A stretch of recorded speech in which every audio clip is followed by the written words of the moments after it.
Bang, adanya di permukaan dong, ya kan? Akhirnya yang berdampak apa? Gerbangnya berkarat. Pada saat insulinnya dihasilkan, mau dikonekin ke gerbangnya, nggak masuk. Sama aja kayak kunci sama gembok kan? Ya, kalau gemboknya ada karatan, emang masih bisa dibuka pakai kunci? Nggak bisa. Nggak bisa. Akhirnya gerbangnya nggak bisa dibuka. Akhirnya apa? Makin parah, makinlah menumpuk di pembuluh darah gulanya. Nggak bisa berpindah kemana-mana, stuck aja dia di situ. Akhirnya apa yang dilakukan? Itu akan dikirimkan pesan ke otak kita. Otak membaca, oh gula darah tinggi, berarti harus semakin memproduksi insulin, ya kan? Untuk apa? Memindahkan itu. Otak memerintahkan pankreas produksi lagi insulinnya. Insulin produksi lagi nih, tapi yang diproduksi kemana? Tetap nggak connect juga. Penyumbatan ya? Bukan penyumbatan, nggak harus penyumbatan, bisa macam-macam. Karat pada gemboknya. Ya. Karat pada gemboknya posisinya di mana? Di permukaan sel. Nah, terus seperti itu. Akhirnya apa? Pankreas dipaksa produksi insulin terus, padahal insulin yang dia produksi nggak berguna semua. Akhirnya apa? Pankreas capek. Baru disitulah pankreas rusak. Awalnya belum rusak sama sekali, masih bagus gitu ya, tapi karena dia dipaksa kerja terus, tapi hasil kerjanya selalu sia-sia karena insulinnya nggak pernah connect, in the end capek juga dia gitu ya. Jadi itu perbedaan antara tipe 1 dan tipe 2. Makanya ini buat teman-teman, kenapa kok sampai suntik insulin? Karena tadi berarti di situ sudah di posisi di mana pankreas sudah terlalu lelah tadi, udah terlalu capek, dipaksa kerja terus. Yes, makanya selama belum sampai suntik insulin, it means artinya pankreas sebenarnya masih bisa diselamatkan. Gitu ya. Tanya, Bu. Nanti Pak sesi tanyanya ya. Oke, ini tadi normalnya kita seperti ini sistemnya yang ada di dalam tubuh kita. Ya, tubuh kita itu akan berusaha selalu menormalkan gula darah itu sekitar 100 sampai 110 mg per desiliter. Ya. Nah, cuman ini akan bisa bertambah dan bisa terpakai. Normalnya kan 110 nih, ya. Tapi kalau kita beraktivitas ya, itu kan tubuh kita kan, sel-sel tubuh kita kan butuh energi toh, ya kan? Untuk berenergi dia butuh melakukan metabolisme. Untuk metabolisme dia harus pakai gula.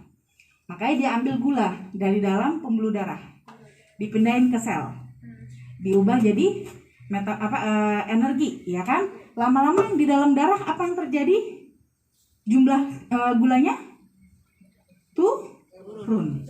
Ya dong, kan diambil-ambilin kan?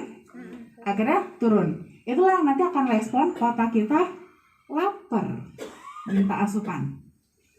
Wah, lemes nih, kurang gula, lapar gitu ya kan? Tapi belum tentu kita bisa langsung makan. Nah, terus apa yang dilakukan oleh tubuh kita?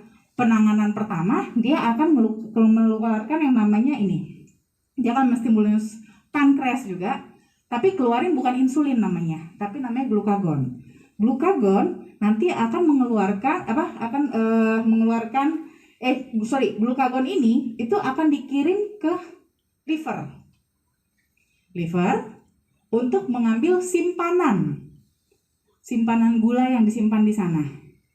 Nah, simpanan gulanya dipindahin dari liver, dipindahin lagi ke pembuluh darah, otomatis yang di dalam pembuluh darah naik lagi. Nah, tapi beberapa saat kemudian kita makan, ya kan? Kita makan, terus jadi gula di dalam darah bagaimana? Naik. Malah jadi naik. Yang tadi udah sempat dinormalin, jadi naik lagi.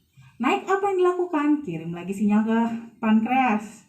Ya, pankreas kali ini ngeluarin namanya insulin. Nah, insulin nanti dia akan buka tadi gerbang-gerbangnya. Di mana aja? Pertama dia akan buka gerbang di sel-sel otot.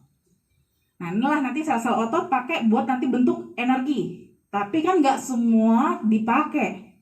Apalagi kalau kita makan kebanyakan ya kan? Apa biasanya yang terjadi? Ngantuk ya. Otomatis pemakaian energi nggak banyak. Sisanya dikemanain? Karena ini harus dinormalkan nih. Makanya sisanya dipindahin, disimpan lagi ke liver sebagai tempat penyimpanan. Itu kenapa? Kalau kita kalau kita kelebihan simpanan, yang gede duluan apanya? Perutnya, ya kan? Karena memang ini tempat penyimpanan utama, ya. Nah itu terus nanti sudah disimpan di liver, akhirnya di dalam darah kembali normal. Begitu seterusnya. Dipakai lagi, diisi lagi, dipakai, diisi, dipakai, diisi gitu ya. Tapi di sini kalau pada kasus diabetes, fungsi ini itu bisa terjadi. Tapi fungsi ini yang gagal. Nah, insulin yang gagal. Ya, sehingga transfer ke otot ataupun ke liver itu tidak terjadi. Itulah kenapa karena tidak diisi ke otot, otomatis tidak bisa membentuk energi. Makanya kenapa lemes. Dan kenapa kalau seandainya dia tidak terisi ke liver, maka walaupun makannya banyak, yang ada malah kurus. Ya kan? Kenapa? Karena ini nggak diisi. Sedangkan yang ini dikeluarkan terus.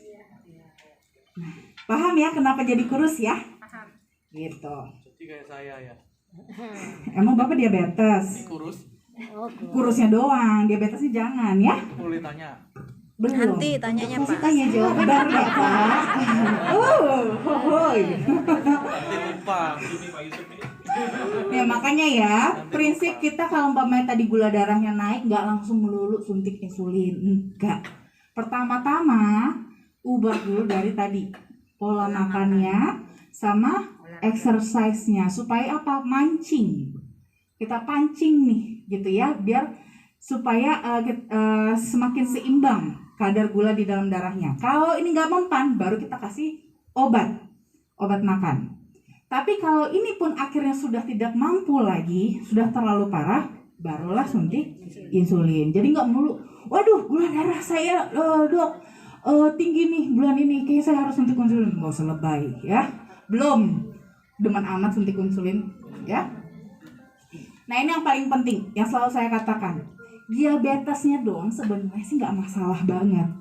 Anak-anaknya yang bikin masalah, ya, aka komplikasi. Ya, komplikasi diabetes itu banyak banget sebenarnya teman-teman. Ya ini cuma sebagian doang. Yang paling populer ya, stroke, retinopati. Jadi masalah pada penglihatan, ya gangguan penglihatan. Bisa sampai penyakit mulut, walaupun ini sebenarnya nggak gitu sering banget ya. Penyakit kardiovaskular, ini kakak adik ini ya, paling favorit nih 3 sejoli ya sama diabetes. Ya terus ginjal, gagal ginjal, ya, impotensi juga, walaupun sebenarnya bukan yang terlalu mengancam nyawa tapi meresahkan jiwa, ya. Bagus ya pemilihan kata saya ya, lagi bagus. Sama, ini juga sama neuropati diabetes.